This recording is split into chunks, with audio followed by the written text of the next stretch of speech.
बच्चों, let's read the following question. Two identical traveling waves moving in the same direction are out of phase by pi by 2 radian. हमें क्या है, to travelling waves दी गई हैं जो same direction में move कर रही हैं बट आउट ऑफ फेज है, मींस पाई बाय 2 रेडियन क्या है, उनका फेज डिफरेंस है. What is the amplitude of the resultant wave in terms of the common amplitude Ym of the two combining waves? Two combining waves का जो common amplitude है Ym की terms में वो क्या करना है, फाइंड आउट करना है. तो दोनों जो कंबाइनिंग वेव्स है उनका रिजल्टेंट बनेगा, उस रिजल्टेंट का एम्पलीट्यूड क्या होगा हमको वो फाइंड आउट करना है. So first of all we will talk about the key concept used in the question. इस क्वेश्चन में क्या की कॉन्सेप्ट यूज हो रहा है, तो इस क्वेश्चन में हम यूज करेंगे फर्स्ट ऑफ ऑल हमें क्या है, ट्रेवलिंग वेव्स का एक्सप्रेशन मालूम होना चाहिए.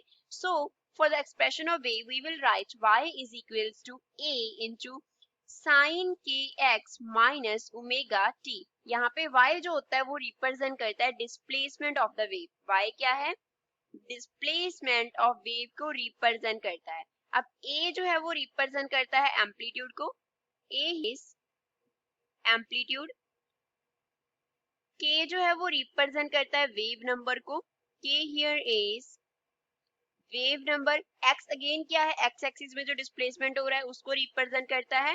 Omega here is angular frequency, omega क्या होता है, एंगुलर फ्रीक्वेंसी होता है. t here represents time, t time होता है. अब इस क्वेश्चन को सॉल्व करते हैं. क्वेश्चन में हमारे पास जो फर्स्ट ट्रेवलिंग वेव है उसके लिए हम क्या ले लेंगे, y1 एक्सप्रेशन कंसिडर कर लेंगे. तो वो क्या होगा, a sin kx minus omega t होगा. अब दोनों वेव्स हैं जो वो आइडेंटिकल हैं, इट मींस उनका एम्पलीट्यूड सेम होगा, तो a का वैल्यू तो दूसरी वेव में भी सेम होगा. तो y2 हम क्या लिखेंगे, y2 will be equals to a.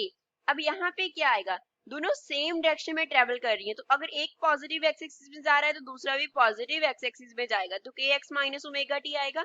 But दोनों में क्या है, पाई बाय 2 रेडियन का डिफरेंस है, तो यहाँ पे हम क्या कर देंगे, दूसरी वेव में पाई बाय 2 ऐड कर देंगे. तो जो पाई बाय 2 है वो हमारे पास क्या रिप्रेजेंट कर रहा है, पाई by 2 represents the phase difference. अब क्या करना है, इन दोनों का कॉमन एम्पलीट्यूड निकालना है. जब ये दोनों वेव्स कंबाइन करेंगी तो इनका कॉमन एम्पलीट्यूड Ym होगा, that will be equals to y1 plus y2.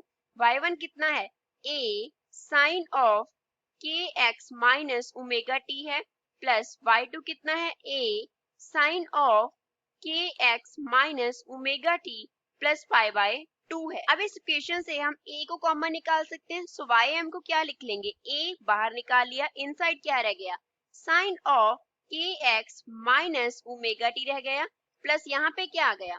अब यहाँ पे साइन ये एंगल है kx माइनस ओमेगा टी, इसको अगर हम थीटा लिखें तो पाई बाय 2 ऐड हो रहा है, तो साइन 90 डिग्री प्लस थीटा क्या होता है, कॉस थीटा. तो यहाँ पे हम लिख सकते हैं cos kx minus omega T. और साथ में यहाँ पे हमने क्या यूज किया है, दैट कॉस थीटा लिखा है किसको, sine of 90 degree plus theta को, साइन 90 डिग्री प्लस थीटा को हमने कॉस थीटा लिख दिया. तो अब क्या करेंगे, इस इक्वेशन को मल्टीप्लाई कर देंगे एंड डिवाइड कर देंगे by root 2.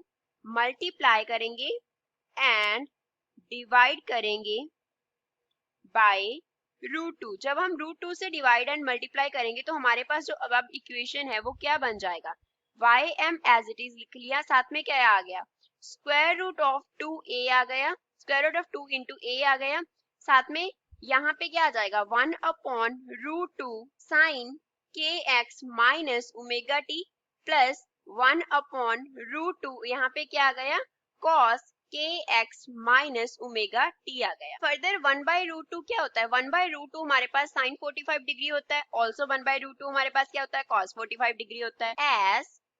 As we know that sin 45 degree is equals to cos 45 degree. sin 45 degree and cos 45 degree दोनों एक दूसरे के इक्वल होते हैं, इन दोनों का जो वैल्यू है वो 1 बाय रूट 2 होता है. तो हमारे पास जो ym का इक्वेशन है उसको हम क्या लिख सकते हैं, square root of 2 into a as it is आ गया, साथ में हमारे पास क्या आ गया, sine kx minus omega t को तो ऐसे ही लिख लिया, और इसके साथ जो 1 बाय रूट 2 था उसको क्या लिख सकते हैं, cos 45 डिग्री, प्लस साथ में हमने cos kx minus omega t को एज इट इज लिख लिया, और साथ में हम क्या लिख सकते हैं, साइन ऑफ 45 डिग्री लिख सकते हैं 1 बाय रूट 2 को. अब अगर हम इस इक्वेशन पे अप्लाई करें क्या साइन a प्लस b का formula, then we know that sine a plus b जो है वो किसके इक्वल होता है, sine a plus b is equals to sine a into cos b, plus साथ में क्या आ जाएगा, cos A into sin B आ जाएगा। तो अब इक्वेशन के साथ ये इक्वेशन कंपेयर हो रहा है, दैट मीन्स हम क्या कर देंगे, इस थीटा दोनों को प्लस कर देंगे तो साइन का टर्म कॉमन बन जाएगा। तो यहाँ से हम लिख सकते हैं ym is equals to square root of 2 into a और साथ में क्या आ गया, sine of kx minus omega t plus क्या आ गया, 45 डिग्री आ गया।